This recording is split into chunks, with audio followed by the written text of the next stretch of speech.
السلام عليكم ورحمة الله وبركاته. معكم محمود أحمد. سلسلة الدروس الخاصة بنا بلغة برمجة بايثون 3. ده الجزء الخاص بالجي اي باستخدام مكتبة باي كيو تي. اتعلمنا حاجات كتير في الدروس اللي فاتت. آخر درس كنا بنتكلم عن التابس، وتعلمنا ازاي نقدر نضيف تابس ونضيف أي ويدجت احنا عاوزينها جوه. النهاردة إن شاء الله هنتكلم ازاي نبدأ نعرض صور في البرنامج بتاعنا. تعالى نمسح دول. تعالى طبعا نمسح دي ونعمل الكيوج بتاعتنا اللي هي الويندو هيساوي كيو ويدجت العادية بتاعتنا اللي هي الويندو الفاضية، وهنيجي نشيل التابس دي وهنعملها ويندو. تمام. انا عايز ابدا اعرض صورة عندي. اول حاجة عشان اعرض صورة هنعمل نغير اسم بيكس ماب هيساوي كيو بيكس ماب. البيكس ماب بياخد منك الصورة اللي انت هتعرضها، مثلا بايثون دوت بي ان جي. تعال الاول اوري لك حاجة بسيطة، ان الفولدر بتاعي اللي انا شغال فيه الكود في صورة عندي اسمها بايثون دوت بي ان جي، وفي صورة اسمها بايثون 2 دوت جي بي جي. لازم الصورة تكون جنب الفايل اللي انت بتكود فيه، لما لو انت مش هتعملها تحط المصادر. تمام. عملت البيكس ماب. علشان ابدا اعرض الصورة دي عندي لازم اعرضها في ليبل. ليبل هيساوي كيو ليبل. الليبل ده طبعا هيترسم على الويندو اللي هي الكويدج بتاعتي. هعمل الليبل دوت سيت بيكس ماب. تمام. هعطيله اللي هي البيكس ماب اللي انا عاملها فوق اللي هي دي. تمام.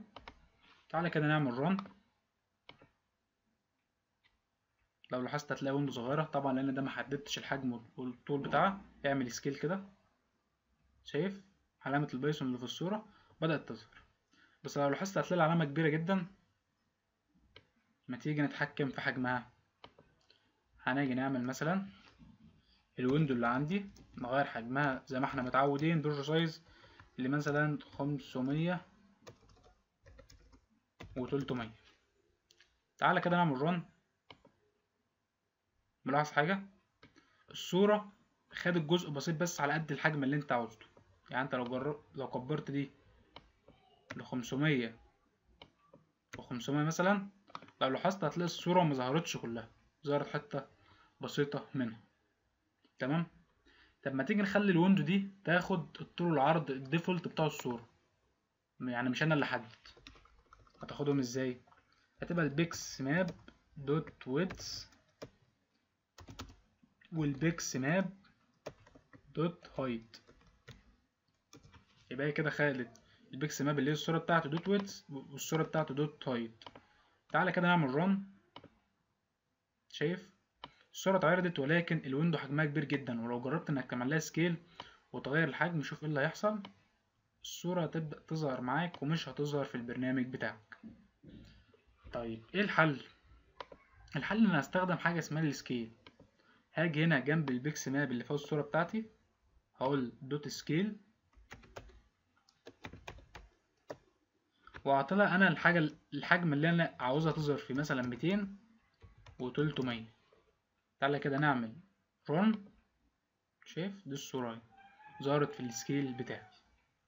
لو لاحظت حاجة تعالى كده نعمل كومنت على السكيل دي، ان انا لما بستخدم هنا في الريسايز البيكس ماب دوت ويدث والبيكس ماب دوت هايت، الويندو ده حجمها مبقاش ثابت، بتعتمد على الحجم والطول بتوع الصورة. طب تعالى نجرب مثال تاني ونجرب نحط الصورة بتاعتنا اللي هي بايثون 2 دوت جي بي جي. تعالى هنا بايثون 2 دوت جي بي جي. تعالى كده اعمل رن. طبعا انا مش محدد لها طول والعرض غير لها طول وعرض الصورة. شايف خدت الطول والعرض اللي الصورة اصلا الاصلية، ده الطول والعرض بتوع الصورة الاصلية بتاعتي. تمام. وطبعا تقدر تطبق على دي السكيل العادي علشان تغير الحجم زي ما انت عاوز. اعمل كده رن. شايف انت حددت الحجم زي ما انت عاوز، بس لاحظ لو انت عملت زودت كده هتلاقي الصورة مش بتظبط معاك. يبقى انت هتعمل ايه لو انت عاوز تظبط الصورة في الويندو بتاعتك؟ انت تظبط الطول والعرض بتوعك زي ما انت عاوز، مثلا 500 و500. تمام كده يبقى ده الويندو بتاعتك اللي هي الطول والعرض. طب الصورة مش ظابطة فيهم، تاجي انت هنا تخلي الصورة 500، تعمل السكيل ب500 و500 كمان، تلاقي الصورة ملت الويندو بتاعتك زي ما انت عاوز. يبقى انا دلوقتي عملت ايه؟ اول حاجة عملت كيو بيكس ماب، وحطيت له البايثون .jpg الصورة بتاعتي، وزي ما انا قلت لك خد بالك الصورة بتبقى في نفس الدايركتوري بتاع الملف بتاع الكود، يعني ده الملف اللي احنا بنكود فيه، وده الصورة اهي والصورة التانية. تمام.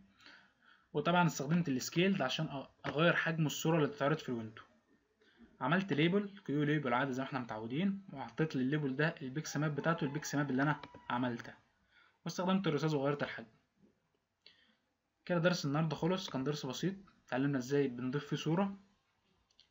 اتمنى الدرس يكون واضح، انتظرونا ان شاء الله في الدروس الجاية. السلام عليكم ورحمة الله وبركاته.